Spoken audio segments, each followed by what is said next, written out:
Mabuti na lang. Sinunod ko ang payo ng aking mga magulang na huwag ako masyado mag-iinom ng kape dahil masama sa aking kutis. Disin sana hindi ganito ang aking kutis. Kutis porcelana!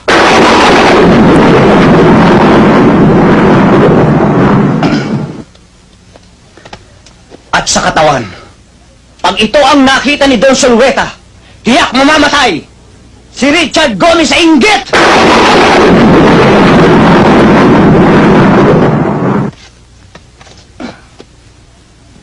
At kapag naka-profile, anong sinabi ni Gabi Concepcion? Kaya please lang, huwag kang masyado magdidikit sa babae at baka mapikot ka. Dahil sa totoo lang, ikaw ang pinakamagandang lalaki sa balat ng lupa. Hayop ka talaga! Ang ganda mong lalaki!